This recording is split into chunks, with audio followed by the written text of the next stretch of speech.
call Mr. Vineet Mangal sir, he's an HR evangelist and more than 25 years of HR experience in managing the entire gamut of HR in startups, rapidly expanding fast-paced companies at the global level.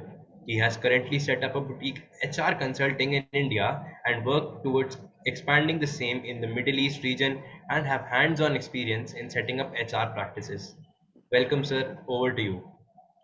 Thank you, Garan. Thank you for giving such a detailed orientation about me and my work. And before I start, let me also thank Pramodji for putting the things in perspective and giving the history of how it all started, how it is moving up the ladder every year. And with each new version, with more energy is coming to the system and it is more structured. So definitely I agree with him then when he said that the bar has to be raised every time. And all I can feel is that with each bar going up, your satisfaction will go up and frustration will gradually come down. So I think that disbalance is a good disbalance to happen. And you also spoke about a love and a tough love. So I'll say that tough love is required, and students understands that whenever things are done for them, there is a intent has to be good, which you have explained it pretty well. So now let me jump to starting the session for today. Let me share my screen. If it is visible, then you can tell me. Is it? Yes. Yes. Yes. Yes. Yeah. Okay, so today's topic is investor pitch for startups. And as we know that all the participants are either coming with some kind of an entrepreneur academic knowledge or something to do, they've already dirty their hand in doing some startups, or at least at the idea stage they are there. So we'll talk about the investor requirement for the startups because money is one part which makes everyone moves around the world, and India cannot be an exception to that. Before I start, while Gaurang has given, I always love to talk more about myself. So I've always made a slide for that. So as he said, yes, I have worked in 5 companies in the last 25 years. And why this topic is very close to my heart is the reason that out of the 5 companies I worked, 4 were startups and early growth companies. So that gives me a very satisfying to see anything which moves from a seed or idea stage gets converted to a business and start generating employment for everyone. In India, I was a founding member of Tata Sky, fortunate to start Tata Sky in India way back in 2006. Worked for 8 years and created, I'm sure a lot of you are the customer of Tata Sky. So when we started in 2006, most of the people were not knowing DTH. Today, we don't need to explain DTH, so you can understand what journey we have achieved. After that, I moved to Middle East, where I set up a university, something like GLA. It's again a big university, 12,000 students. And there I got another opportunity to mentor and do incubation and develop a design program for entrepreneurship. So that brought me closer to more to the student at a university level. Of course, with GLA, my relationship is, if I'm not wrong, maybe 15, 16 years old. So I'm associated with the GLA when it just started, and then today it's such a full-blown university. I got an opportunity to visit 4 months ago in February, GLA, and things have really changed. And I'm really proud to see how GLA has moved in last 15, 16 years. I have seen it. So then I decided to come back. And as I said that I work mostly for startups or early growth companies. So what should I do? That was the thing in my mind. So 25 years in HR, then I decided, let me do something in the field of startups only. And that's how this company got created. So it is called as MyCHRO. It's okay, many people pronounce it as micro. In fact, even for the registration, when it went, they also said micro is already registered. We cannot register it. But the real pronunciation is MyCHRO. So where we provide, I'll share in the next slide about it. I also run another full HR consulting company by the name of BWise, where we help good corporates in terms of managing their recruitment, managing their talent management, and other functions. So a quick 1 more minute on the MyCHRO and how this can be related to what you people are doing it today. So basically MyCHRO, the purpose of this setup we created with a very clear intent that we will help startups. At the max, we will help the early growth companies because these are the companies where they need extensive support, especially coming from the HR side of it. Since we bring more expertise from HR, we wanted to cater to the people side of it. And we said that whether you are in one employee company or you are going to hire your first employee, we will help you out in not only hiring, but even reaching out to the investors, helping you to build your people strategy, putting the systems in place, doing mentoring for the founders, co-founders. So that's the whole mandate which we started. And I'm very happy to share that we already have one tie-up with an incubator in South, which has around 40 companies, currently startups under that umbrella. And we are helping them out in terms of shaping up their people strategy or the people issues for that matter. I was last year before Corona, I was almost done with signing up with FICCI. FICCI has also an incubator program for 100 plus startups. But because of Corona, we couldn't sign as yet. But the idea is to sign up with as many incubator to make sure that we provide that kind of a platform where people can take the leverage of whatever people related issues are there. This can be advisory, this can be transactional, depending upon the need. I understand since we are more on the side of the student side, which are at a very, very early start. So today's topic is about investors. So let me ask a very silly question. Why do startups need investors? And it is silly because if the answer was not there, then probably this program we would have not created. But before we dig more into it, let's go why we need startup needs the investor. So it is obvious that when you are starting, we all know most of the startups are either started in a garage or in the college or a hostel room. And I'm sure many are getting created in GLA hostel facilities and in the classrooms. So when you are doing with a shoestring budget, whether it is in a garage or whether it is into a college or a hostel, of course, you have idea, you have passion, but you may not have that kind of a resources which is required to build a startup. Even if you have it, it can only take you up to a point, but beyond that, you need more oxygen in the form of the money. I know oxygen is a very in topic today. Anyone who talks about oxygen, the antennas just gets up and we all start thinking about the shortage of oxygen. So if you are bootstrapping, you cannot take it beyond a point. And then you also need to expand not only in terms of the business, but also in terms of the technology, because technologies are expensive. And if you are not up to date on the technology side of it, probably you will miss the bus somewhere or the other. Third important is you wanted to fight the tough competition because see, idea may be yours, but there is no copyright from your side in terms of anybody doing something similar to it. So the market is very cutthroat and anybody and everybody is getting into this. People, those who have resources with a very good intention will survive. People, those who are only having idea or intention, but not the money power for that matter, will find it difficult to survive. Second last, incidentally, many people never think that way, but I feel that you also need investor to attract and retain talent. And let me clarify why I say this, because many times it so happened that when you are going in the market to attract employees, they normally do a backup check what kind of a companies they are getting into it.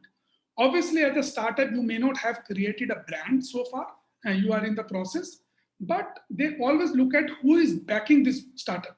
So there it comes really handy if you have an investor with you. And because of the reputation of an investor, many people will join. So if somebody tells you today that there is this startup has been funded by, let's say, Google or Sequoia Capital, of course, you will see that they are serious in the business. They must have done their math right. That's the reason these companies are investing. So this is one of the reasons why investors are needed for startups, besides for the resources part of it. Last but not the least, you also need investor to bring their insight and expertise to the business. And this is personally I've experienced that when we were doing the startups and we attracted the investors, so whilst they cut the paycheck for us, they also bring a lot of awareness and exposure because they are investing every day and night. They are investing in different technologies, markets, geographies. So you are able to catch on their expertise and they give you a lot of insights to tweak your model, to tweak your marketing, to tweak your technology. And that is actually coming free of cost because they have already invested, and all the wisdom and the expertise coming from them is very, very economical. I'll say it's, if it is not free, it is at least at a very economical price. So these are the reason why as a startup, you should look for the investors. Now, before we jump, what we should do it right, I did some kind of a Google to find out some facts about startups. And because I heard that people were saying that there are some people, those who have yet not created a startup, but they are in the process of looking at as an entrepreneurship as one of their aim of after their graduation or post-graduation. So not surprising that US is the leading country in terms of startups, and there is a reason for it, which we are trying to do it in India also, and especially like companies, universities like GLA and other universities. The ecosystem of US is far more mature and conducive to have a startup. They enable a lot of resources to make them success. And that's the reason they are operating with the largest number of startups in the world right now. Not surprising, fintech is the in thing today. So around 7% of the startups are into the fintech. Most of the things we are seeing today is either happening in edtech, fintech, or health tech. These are the three main sectors which are very, very booming. Of course, ByteDance is the highest private startup. If that gives you a confidence that you can aim to achieve that kind of valuation, $75 billion is a big, big number for any company to dream. Just to put it in a perspective, Tata as a group, overall group is, if I'm not wrong, close to $100 billion. Here you are talking about one company who started a few years ago, already has a market cap of a 75 billion.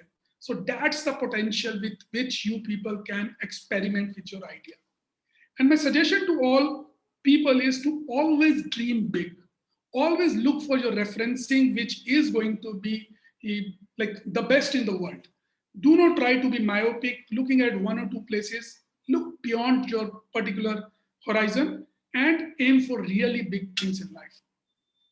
Of course, the other things are also important, how the startups are getting, and 58% of startups have less than 25,000 at their disposal during the startup phase. Now, this is, if in US it is 25,000, India, you can imagine it is even far less. Sometimes they do not have even the cash to burn for the next 5 days. What does it mean? That if they are not being given the money, a lot of startups just open with a big bank, but because they do not have a financial backing, they collapse. So it's a responsibility of an entrepreneur to think at the right time to bring an investor. And I'm stressing on this point again and again because no matter how good your idea, how good is your intention, unless you do not have somebody to back you with money, it takes really hard to move in terms of achieving something. Now, if you look at in India, the number of deals which have been done in India is close to, this data is actually Q1 21. So around 250 startups have been done. I've already mentioned about the fintech, health tech, and ed tech is there. And no surprising, Delhi has the number of deals which are much more than the other parts of the world. Good part is that GLA is very close to Delhi. So I think you can also claim that success in the years to come. And then we also talk about who are the biggest investors right now. So Inflection Point has done 10 deals, Titan has done another one, Venture Catalyst is another one. And of course, we have Sequoia, Accel, and the Better Capital, those who are investing in Indian story today. So if your story is good, not necessary that you only have to look at a small time investors, you have to be convinced and you have to convince them. As long as you are able to achieve these two objectives, definitely you are going to get the kind of money which is required for the business. Then this is just a repeat of it, but it is important to give you, repeat this slide because I'm assuming a lot of people are still thinking about it. What if they wanted to become an entrepreneur? What could be the area they should look at it, which is more promising sector? Or maybe they have two ideas and they're not sure which idea to pick. So looking at the past trend and looking at the industry, the way it is moving, fintech, edtech are two very prominent, promising industries today. And I personally feel this is going to continue for at least 4 to 5 years more, because India is a very less penetrated in terms of finance and education all over India. So there is a huge play that can happen. And these are the two areas, uh, if it is not a safest bet, but it is relatively safe to, if you have an idea related to this, and that becomes a successful part of it. This is a zigzag because of corona, because of other economic issues, funding keep on changing right now. So you get some deal, sometimes you don't get a deal. And it is important for you as students or as an entrepreneur who are toying with the idea that we have to get the funding. Uh, the concern which you should always keep in mind is that market may not give you when you need it. Market will give you the money when they have the money. So you are chasing against the odd. If you have gone, let's say in Q2 2020, where the deals were really less, and you could be extremely lucky if you have gone in Q2 2017 when the deals were just happening like that.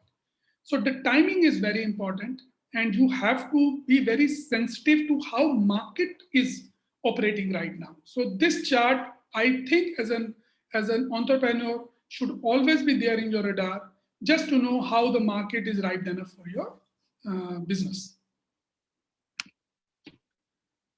Again, most of you might have seen this slide, but this is to reassure you that if you have a good idea, if you have a good intention, and if you really want it to be successful, there are investors who are willing to cut their check for you, be it Paytm or be it Oyo or be it now Zomato. Zomato is coming up with their IPO in next 2 months, and it has already got a very good valuation in the market. And these are all become the big players today. But if you ask me 10 years ago, even 8 years ago, nobody thought Oyo will become such big, or nobody even thought Baiju will become so big, that somebody who will start with a very, very small 5 people setup will just rock the market and will do multiple acquisitions all over education space. So the time is there when you have to be convinced that things are going to be recognized in the market, provided your intention, and I repeat my word more than once, that intention is one thing which gets noticed in the market. So if you are serious, if you have a skill, if you have a will, definitely people are going to back you up with the finances. This is my favorite quote. I read it a few days ago. This is just to give you an idea in case you are still not decided about your kind of a startup you wanted. Be a painkiller, don't be a vitamin, because people will really need solution for their pain. So anything which you wanted to choose, whether it is into education, whether it is into e-commerce, fintech, medical, whichever area you wanted to go, just make sure that you are going to ease the pain of the customer or the user. If that intention is there, you will be just grabbed in the market by the people. Look at a solution. Today, you cannot live without WhatsApp. You cannot live without Zoom. What are they doing? They have a very, very simple product, and not a monopolistic product, but a very simple product, because it is solving a lot of your pain problems on day-to-day basis. If you make it complex, you try to tell them that we'll take you from X to Y, there are takers, but the takers are less. So if out of the whole, all the slides, if you wanted to take one thing home, I think you should take this slide with you, that be a painkiller, don't be a vitamin. If that is there, success is going to be at your doorstep very soon. Now, we know that a lot of funding comes, and since we're talking about investors, it is necessary that you people should be made aware about it, which door you should go and knock, because everyone has their own appetite, everyone has their own funding style. So you should know how the funding is happening in the market. And my idea for today's presentation is not to bring any theory to it. I just wanted to make you familiarize with how the market operates. If you understand how the market operates with all your skill set in place, you can just make the things happen for yourself. You don't need someone who can give you a big kind of a presentations to decide which person should be approached or not. Definitely, you will go for a program or a plan for it, but this gives you a basic understanding how you should look at it. Uh, Till today, VC firms are the largest who funds the startups, followed by angel investors, who are investors like those who come from different parts with a different backgrounds, and they try to pump in the money for the good ideas. Then there are corporates which are getting big way. Reliance is getting big way. Tata's are getting big way in terms of funding, because TCS is part of Tata's doing a lot of investment in small startups. Even Infosys is doing. So always connect with these corporates also, because if they find that you are developing something which can be a bigger product for them, definitely they will not shy away from investing. And why I'm saying corporate, because since as a part of a GLA, you anyway interact with a lot of corporates. So that gives you an easy access to some of the corporates in terms of approaching with your idea. Then of course, CVC stand for Corporate Venture Capitalist. So some companies have created their own funds. And then the angel network. So there are a lot of network these days, those who arrange funding. And then of course, there are P2P market, there are the companies like Let's Venture and all. These are also helping a lot of startups to raise the fund. There are crowdfunding platforms are available. So my suggestion is, if you have to go, first look at the kind of ticket size you are looking, and then explore which all can be the areas where you can scout. One suggestion, never rely on one type of funding only. Look at least 2 or 3 options with you, because you never know, somebody will send you a regret mail on the 11th hour and all your dreams will be crashed. So better have your backup plan in place, not only from one type of funding, but from a different types of funding also. I hope so far this is making sense to you. And this is, again, an important slide, because a lot of people come and say, we don't know whether we will get the funding or no. And yes, of course, the truth is that the tier 1 funding is always high. Most of the ecosystem is in the tier 1. So it can be Delhi, Bombay, Calcutta, Chennai, or Silicon Valley for that matter. But not to say that the fundings are not happening on tier 2. So even if you are based out of tier 2 city or tier 3 city, thanks to technology, don't get disheartened. Look at it the way you approach them, because that should not be a limiting factor anymore. So never ever give somebody tells कि आप तो इतनी दूर बैठे हो, कोई आपको जानता नहीं है, किसी को पता नहीं है आपके बारे में. No, you can create your presence and you can attract it. Of course, it is difficult. I'm not trying to undermine that. But that is not going to be the absolute no reason for people not getting the funding. Now, when to bring investors? Again, a very important question many startups ask me. And they always say that, well, we have yet not decided about it. Should we take the money? Should we not take the money? So I have a one-liner for this. Never too early, never too late. So just try to apply that principle. Don't just go and get the money when you are at a very ideation stage, and don't delay it, because you never know, the market may not be good enough when you need it.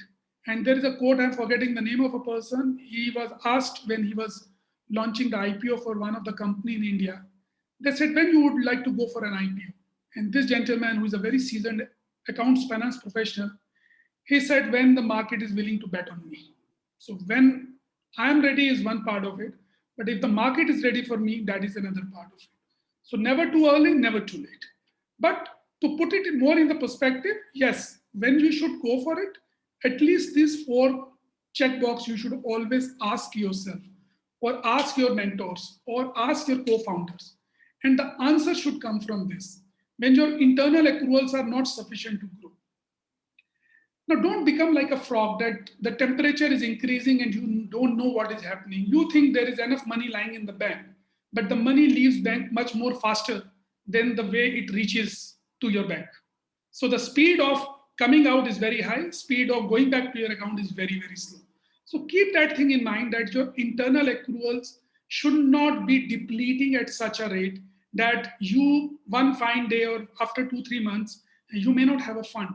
And you thought that you will secure the funding in 6 months, something like Corona is going to hit.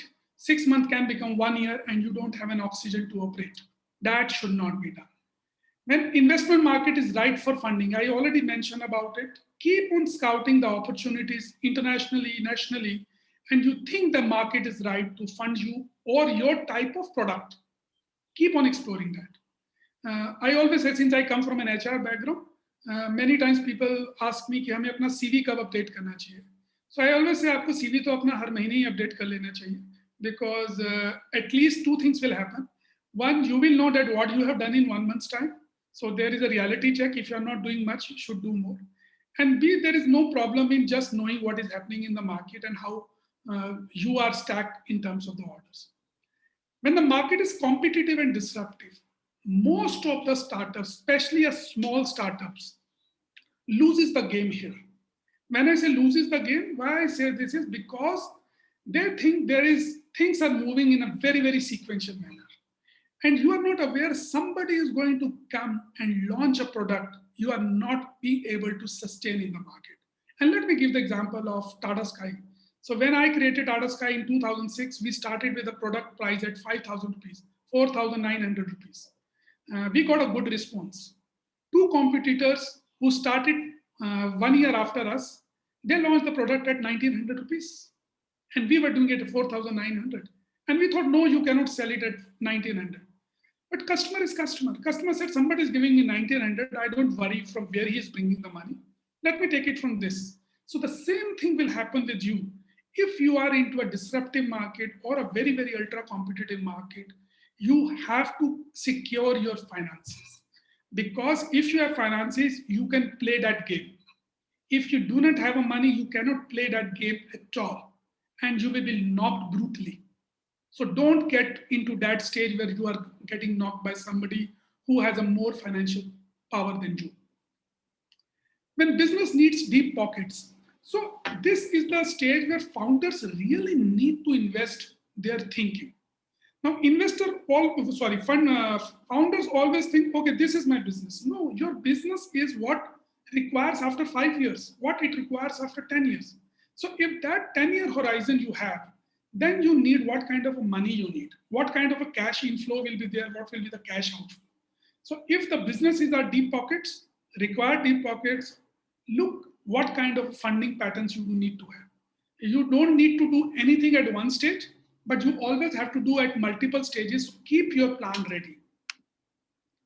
I thought I'll share it with you all that in case you are going to going for an investor deck, what are some of the things which you should keep in mind? This is based on my experience, and I advise a lot of startups when they're going for investor presentation.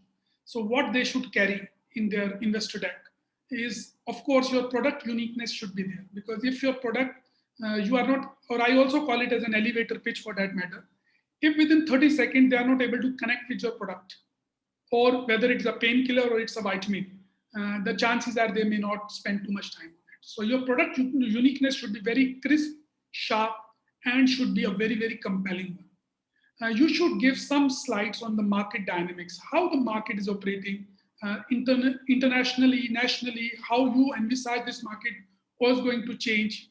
And this will give them the confidence that this person has not only done theory, he has also, or she has also applied all principles of the market behaviors into it. Then, of course, financial plan. I'll not spend much time because I know when you're going to investors, you go with all detailed financial plan. Only one point I wanted to mention here, and it's just an advice. Try to make financial plan as less cumbersome as possible.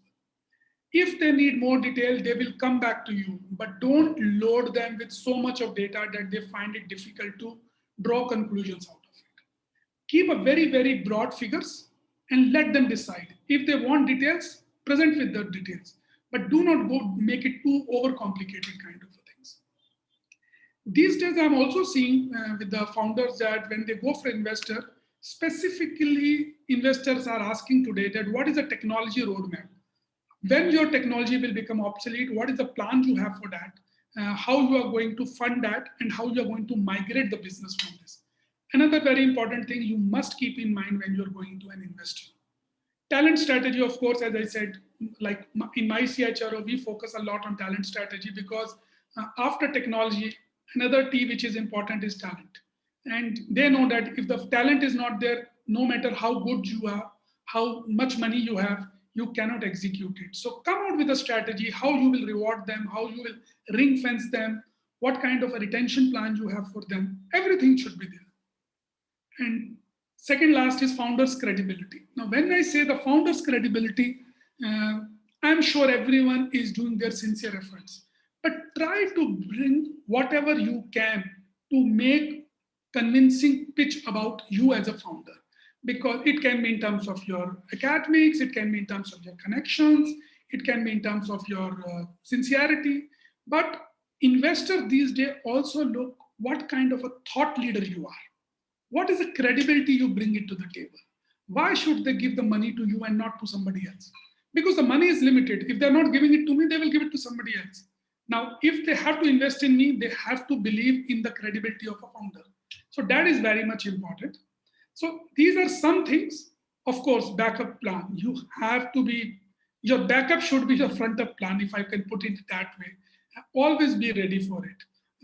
You may have done all these components very well, but if they ask you question, you should have an answer to it. Another point I wanted to add is that many times I've seen that founders fumble in these investor presentation because you people are quite young in colleges doing right now things, may not be very much exposed to dealing with this such seasoned kind of a professionals. It's not necessary that everything you should have then and there itself. Always buy time from them. Say that I don't have a plan right now. Let me come back to you in a day's time. Honor that time commitment and go back to them. They will not uh, dislike that. But if you try to start cooking up stories then and there to give the answer for the sake of answer, they are very smart people. They are just going to trash your proposal. So that's the way I look at it. Now, what things you should keep in mind? Because of course you have gone, you know why, when to go, you know who to go, you know what to carry with you. But what you should keep in mind? You should keep in mind the credibility of investors you are going. These people should be respected in the market because some of your intangible benefits you will get if you get a credible investors at your place. Plus, these credible investors are also bring lot of kind of market recognition. So your branding will become much bigger if they are credible investors. Second point which you should keep in mind, do not dilute too much of your ownership. Don't cut your hands by just for the sake of few $100,000. Don't dilute everything, because if you dilute everything, then whatever is the success, you are not going to enjoy that success. So try to keep as much ownership with them. They are also smart, they will do negotiation, but you should be able to do the good negotiation. Example I can give is of Azim Premji, the Wipro guy.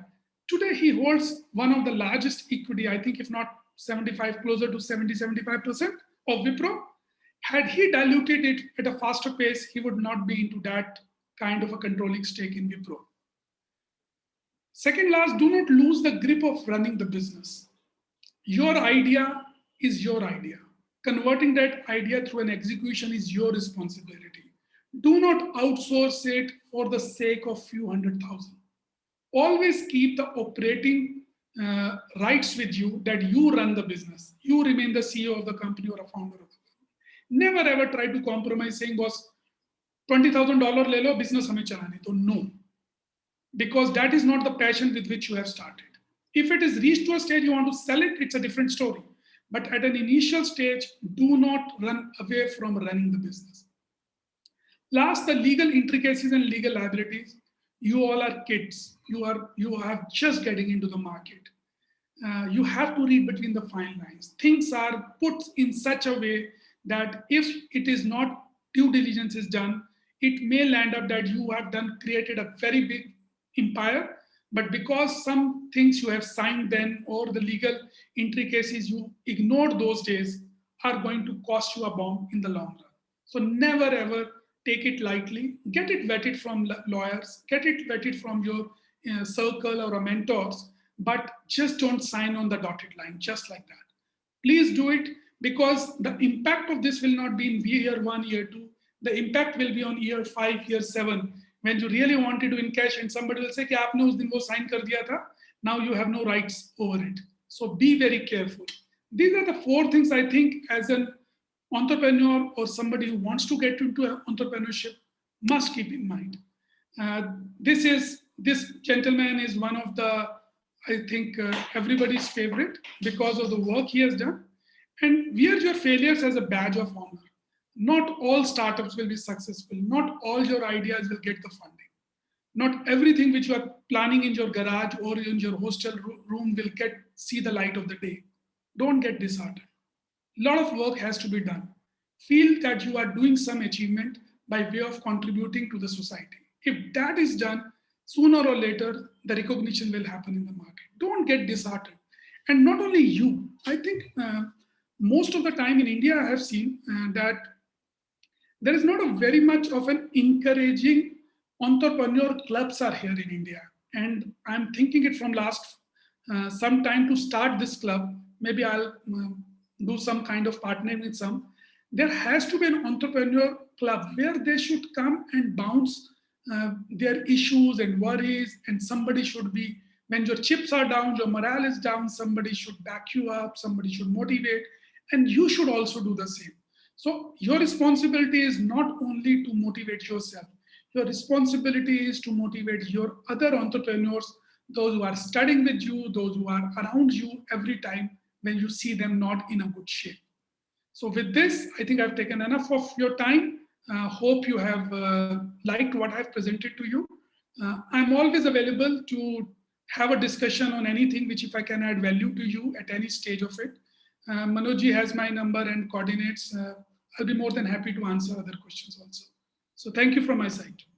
Thank you so much, sir. We also have some very good questions in the chat, so we would also like you to take them up. But if it is all right, can we have the questionnaire panel at the end so that both of the speakers have ended the speech? Might be that the questions may be answered in their speech.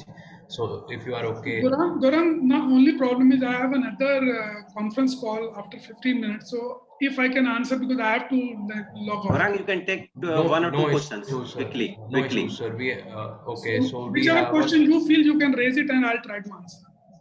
Okay, so we have some questions in the chat box. Ekant's Bansal questions you can ask. So fintech is a finance technology companies. So fintech stands